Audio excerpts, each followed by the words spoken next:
Olá a todos que acompanham aqui o canal do Rodoviário. Hoje eu estou aqui com uma pergunta bem interessante. Eu vou mostrar aqui para vocês uma pergunta do Paulo, que está aqui colocada no vídeo onde eu falei sobre o passageiro leigo. Que o passageiro leigo, ele de certa forma, ele se importa sim com o chassi, mesmo sem ele saber, por causa de questões que eu explico melhor nesse vídeo que eu vou deixar aqui na descrição para você que ainda não assistiu. Vamos então para a pergunta do Paulo, mas antes eu gostaria de agradecer aqui. Paulo, muito obrigado pelo seu comentário. Que a paz esteja aí com você, com as pessoas que você ama aí. Espero que você goste desse conteúdo e que possa, de certa forma, também aproveitar muito mais coisas aqui no canal. Vamos então aqui para o comentário dele para a gente poder discutir a respeito. Curioso, quem opta por motorização de 360 cavalos e 1850 Nm tem em mente que a economia de biocombustível, mais potência e principalmente torque, acarreta maior consumo. Só que aí a gente precisa analisar uma questão nessa parte do comentário, que é o seguinte: um ônibus que ele tem mais torque para encarar uma subida significa que ele precisa fazer muito menos esforço para entrar e se manter em movimento. Isso significa, por exemplo, que um motorista de um Scania K400 que tem o torque máximo de 2100 Nm entre 1000 e 1300 RPM, ele pode, por exemplo, usar tranquilamente meio acelerador ali numa subida de serra, que ele vai ter um desempenho bacana numa subida. Já para conseguir manter um Mercedes-Benz a 1100 RPM, que é onde começa o torque máximo de 1850 Nm do motor com 1457 LA, para manter esses 1100 RPM fixos ali numa subida, o motorista precisa usar muito mais porcentagem do acelerador.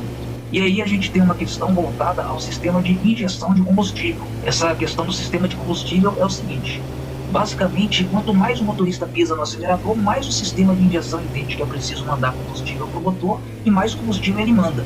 Então, um motorista de um Scania, por exemplo, ele pode estar ali nos seus 1000 a 1300 RPM na faixa de torque do motor do Scania K400, usando só meio acelerador. O sistema de injeção do Scania vai entender que não precisa mandar tanto combustível assim para o motor e ele consegue subir tranquilo numa faixa de rotação mais baixa e fazendo economia. Já no caso do motorista do Mercedes-Benz 500 RSD, se ele sobe, por exemplo, uma serra a 60 por hora de quinta marcha no Mercedes de 6 marchas, ali a 1100 RPM, ele vai ter que pisar bem mais no acelerador para manter essa rotação e, consequentemente, o sistema de injeção do motor vai entender que precisa mandar muito mais combustível para o motor para manter aquele veículo naquela rotação, naquela marcha, naquela velocidade. Além do que, o motorista de um Mercedes-Benz 500 RSD que encara uma ladeira ou uma serra a 60 por hora de quinta marcha a 1100 RPM, ele está numa rotação muito baixa para uma marcha e uma velocidade um tanto altas, tendo em vista a conjuntura de velocidade, marcha e rotação.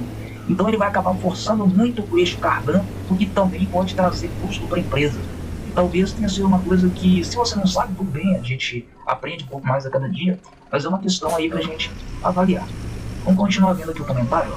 Em um vídeo do J. Roberto, ônibus na rodagem, perguntando se a opinião do grupo JCA em adquirir Mercedes-Benz, se isso afetaria as operações do bem-estar dos motoristas, ele afirmou que os carros de 430 cavalos da Mercedes sobem muito bem e deixam os carros da Catarinense para trás, visto que lá eles estão limitados a subir a 60 km por hora. Essa questão sobre os ônibus da Catarinense estarem limitados a 60 por hora e serem deixados para trás, aí você usou uma questão de limitação de velocidade. A limitação de velocidade realmente ela pode fazer até um chassi com mais potência e torque perder para um chassi com menos potência e torque, dependendo de como cada empresa permite que os motoristas desenvolvam velocidade. Sem contar que você precisa analisar também se esse ônibus está subindo embalado ou se ele subiu sem embalo, se ele está vazio ou se ele está com muitos passageiros, mais bagagens. São questões assim que você precisa analisar e que não dá para simplesmente se basear só na velocidade para dizer que um ônibus sobe bem ou não, porque essas variáveis também acabam afetando de um certo modo. Vamos continuar então aqui com o comentário e com a análise. Outro fator extremamente importante nessa questão é a condução extra-econômica que algumas empresas adotam, como o caso da Águia Branca, onde os motoristas são treinados a usar o regime de trabalho ideal com o objetivo de bater as metas de consumo, inclusive sendo premiados financeiramente por isso, como é o caso da Cometa. Em relação a essa questão de premiação, o J. Roberto, eu vi um vídeo dele falando sobre o sistema de telemetria da empresa onde ele trabalha, e pelo pouco que eu me lembro, ele comentou alguma coisa assim sobre bonificação, mas isso eu não sei direito como é que funciona, então eu não posso abordar isso de forma mais profunda. Mas vamos para a sequência aí do comentário. Nessa condução, o operador trabalha utilizando somente meio acelerador, que afeta em muito o desempenho do carro em subidas. Mas ele trabalha usando meio acelerador inclusive na subida, Porque usar meio acelerador para manter a velocidade, até certo ponto é normal, porque, de acordo com o feedback que eu recebi depois de um outro vídeo que eu postei aqui no canal, nenhum motorista que tem que manter uma certa velocidade, dificilmente ele vai ficar usando 100% do acelerador o tempo todo. Ele vai usar ali para ganhar giro, para consequentemente passar a próxima marcha, ganhar velocidade, até chegar numa velocidade X que ele quer manter, e aí ele deve usar mais ou menos meio acelerador em torno disso para manter a velocidade. Agora, em relação a usar meio acelerador em subidas, o problema disso é igual eu te falei no começo desse vídeo, porque muitas vezes o motorista está numa rotação mais baixa, em uma marcha mais alta e também numa velocidade mais alta. Como, por exemplo, é o caso do motorista que sobe no Mercedes-Benz de 6 marchas, ele sobe de quinta marcha a 60 por hora, na faixa dos 1.000 a 1.200 giros. Aquilo ali é um exemplo de marcha muito alta para uma velocidade de rotação ali que não condizem para aquele cenário. Nesse caso, o que acontece? Lembra que eu falei do sistema de injeção do motor e de como ele funciona? Se os motoristas da Águia Branca têm que fazer essa condução extra econômica, porque a empresa exige isso deles, se o motorista da Águia Branca for tentar subir uma serra a 60 por hora, numa marcha mais alta e numa rotação mais baixa, ele vai ter que pisar muito mais no acelerador para poder manter aquela velocidade e aquela rotação do motor. Consequentemente, o sistema de injeção do motor vai entender que precisa mandar mais combustível para o motor e vai haver um maior consumo, gerando justamente o efeito contrário ao que a empresa deseja.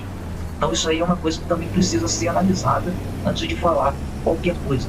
E no caso dos Mercedes-Benz, como você falou bem lá no começo do seu comentário, uma empresa que ela quer um menor consumo, essas empresas que compram Mercedes-Benz, elas pedem menor consumo, mas ao mesmo tempo elas obrigam o motorista a trabalhar em rotações extremamente baixas, mesmo em cenários como esse de subida que eu falei.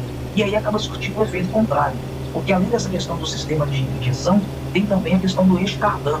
O eixo cardan, se você mantém um giro muito baixo, uma marcha muito alta, para uma velocidade também muito alta, isso força o eixo cardan, podendo até quebrar ele dependendo da situação, e aí vai ter mais gasto para a empresa, porque o eixo cardan, ele é mais ou menos que nem uma manivela, né?